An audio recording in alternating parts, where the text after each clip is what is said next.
Assalamualaikum warahmatullahi wabarakatuh. Bertemu lagi dengan saya Cikita Bella. Teman-teman, hari ini kita akan melanjutkan pembahasan soal-soal mengenai pengetahuan kuantitatif.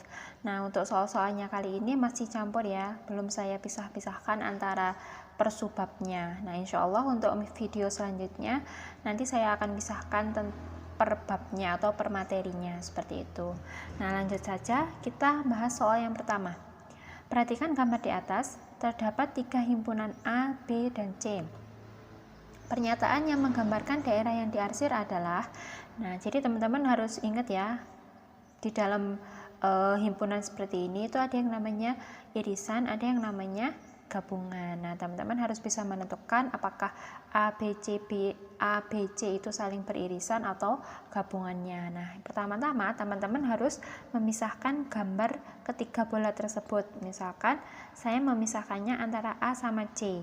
Kalau teman-teman lihat antara A sama C itu saya beri warna yang sama, itu maksudnya A gabungan C, atau mereka itu bergabung sehingga warnanya sama karena digabung, sehingga kita bisa tuliskan A gabungan C. Nah, teman-teman harus ingat juga untuk simbolnya gabungan itu seperti huruf U yang menghadap ke atas, sedangkan untuk irisan itu seperti huruf U tapi menghadap ke bawah. Nah, selanjutnya setelah teman-teman bisa menentukan persamaan antara A sama C, kita tambahkan dengan lingkaran B. Nah, kurang lebih lingkaran B-nya itu kan berada di tengah-tengah seperti itu.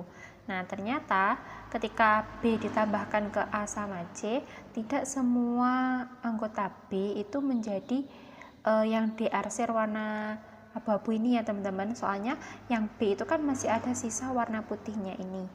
Nah, berarti itu bukan gabungan. Kalau misalkan B itu gabungan antara A sama C tadi, ini semuanya warnanya nanti sama. Tapi karena di sini dia warnanya beda, berarti dia bukan anggotanya dari yang diarsir ini. Nah, jadi kurang lebih kalau digambarkan seperti ini.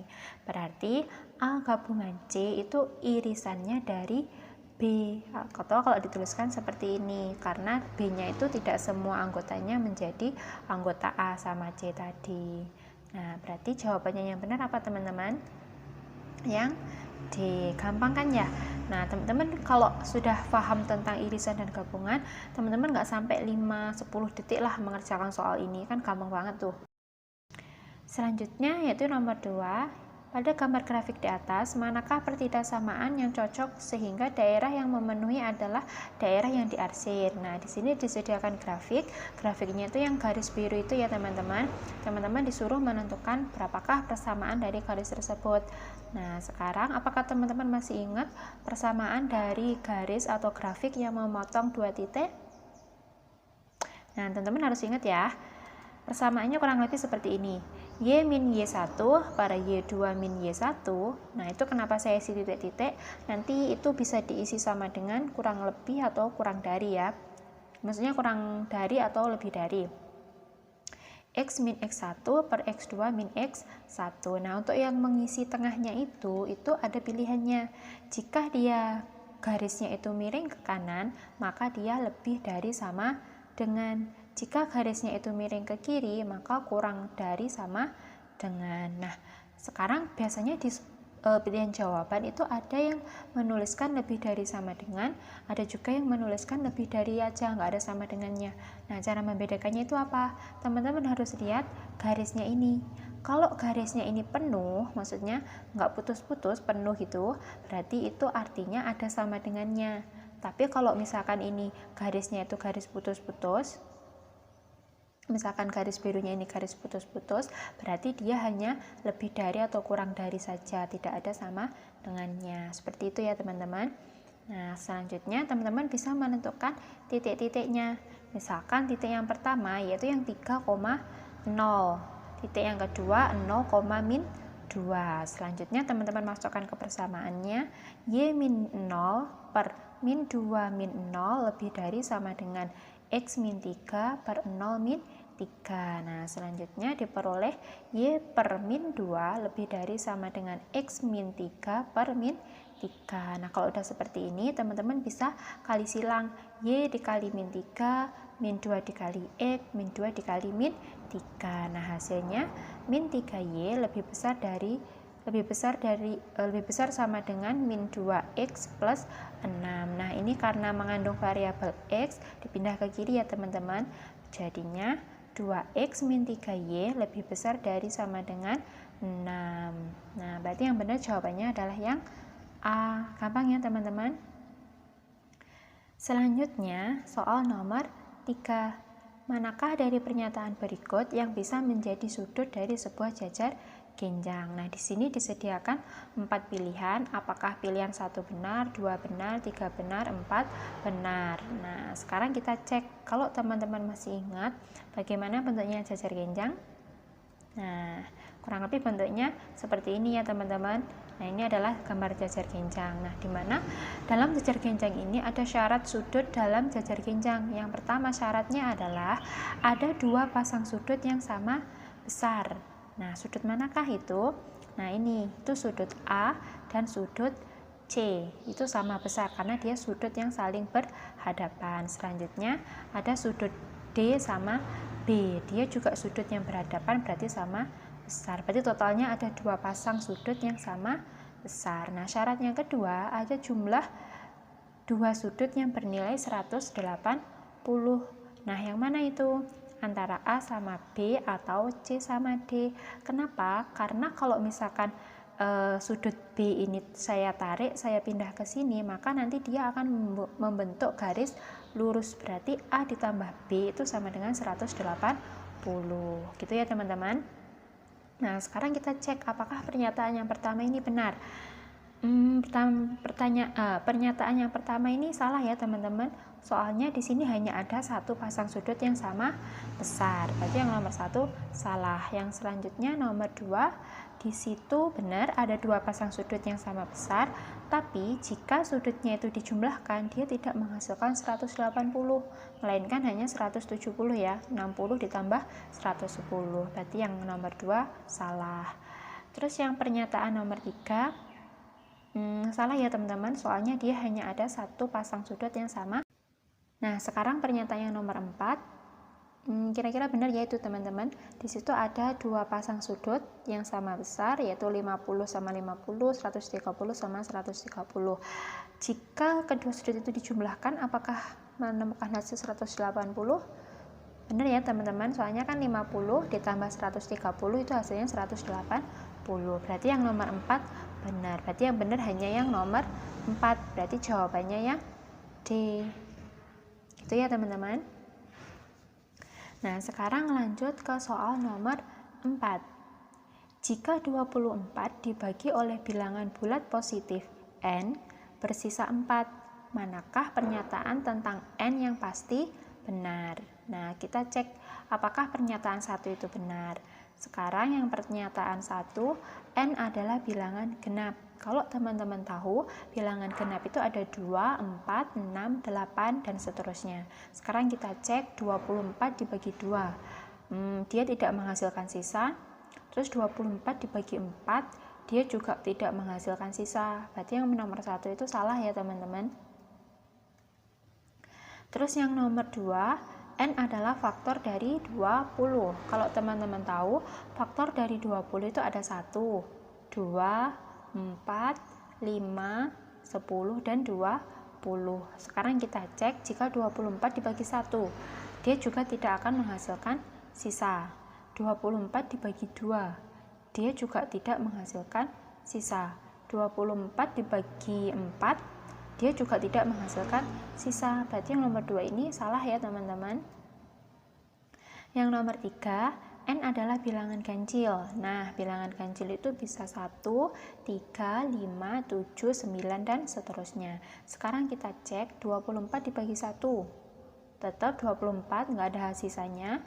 24 dibagi 3, nggak ada sisa juga ya, hasilnya 8. 24 dibagi 5, benar ada sisa. Nah, tapi kan tadi ketika 24 dibagi 1 sama 3, dia tidak menghasilkan sisa. Berarti yang nomor 3 ini juga salah. Nah, sekarang yang nomor 4, N adalah kelipatan 5, yaitu ada 5 dan 10. Berarti ketika 24 dibagi 5, hasilnya 4, sisa 4 ya. terus 24 dibagi 10 hasilnya 2 sisa 4. Berarti yang benar yang nomor 4. Berarti jawabannya yang D. Lanjut ya teman-teman, nomor 5. Nomor 5, sekumpulan data 3, 5, 7, 9. Jika ditambahkan sebuah data bernilai P yang merupakan bilangan bulat positif, manakah nilai median yang mungkin? Nah, kalau teman-teman ingat, median itu adalah nilai tengah. Nah, karena P itu adalah bilangan positif, bilangan bulat positif, berarti kemungkinan P itu nilainya 1, 2, 6, atau 8. Nah, sekarang kita harus tentukan dulu. Kita misalkan P itu 1 atau 2, berarti kan kurang dari 3. Berarti P letaknya di kirinya 3, otomatis mediannya adalah 5. Nah, jika P itu nilainya 6, maka P diletakkan di tengah-tengah, berarti mediannya 6. Nah, sekarang jika P itu nilainya 8, maka P-nya itu di antara 7 sama 9, berarti mediannya. Nah, jadi nilai median yang mungkin yaitu 5, 6, dan 7. Berarti yang benar adalah pernyataan 1, 2, dan 3. Jadi jawabannya yang A.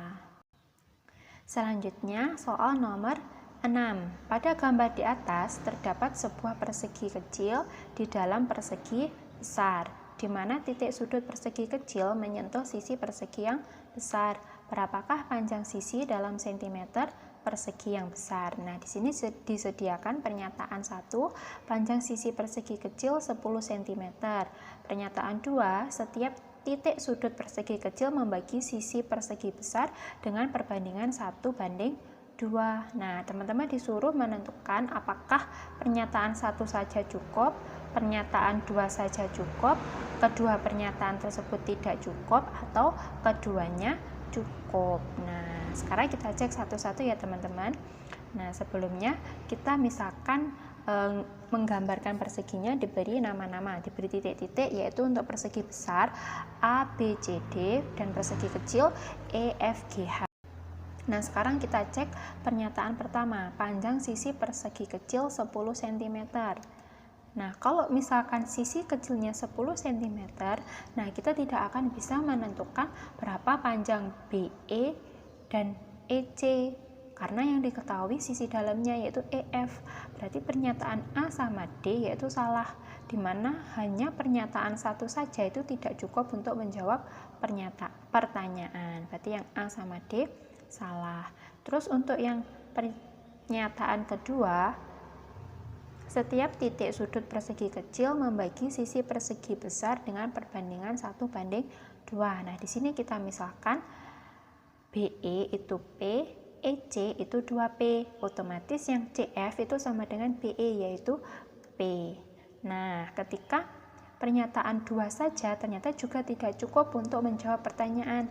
Kenapa? Karena panjang BE dan EC itu hanya diketahui perbandingannya saja. Kita belum bisa mengetahui berapakah besarnya.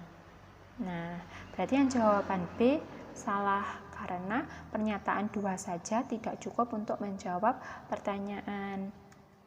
Selanjutnya, ketika pernyataan 1 sama pernyataan 2 ini digabung, maka kita bisa menggunakan teorema Pythagoras, sehingga nanti kita bisa menentukan nilai P-nya. Ketika nilai P-nya bisa kita ketahui, maka kita bisa menentukan nilai sisi persegi yang besar, sehingga yang benar adalah pernyataan 1 dan 2 cukup untuk menjawab pertanyaan. Berarti jawabannya yang C. Nah, gitu ya teman-teman. Nah, semoga video ini bisa membantu teman-teman untuk belajar. Jangan lupa terus belajar dan berdoa ya teman-teman. Semoga teman-teman bisa mendapatkan kuliah atau jurusan yang sesuai teman-teman inginkan. Terima kasih. Wassalamualaikum warahmatullahi wabarakatuh.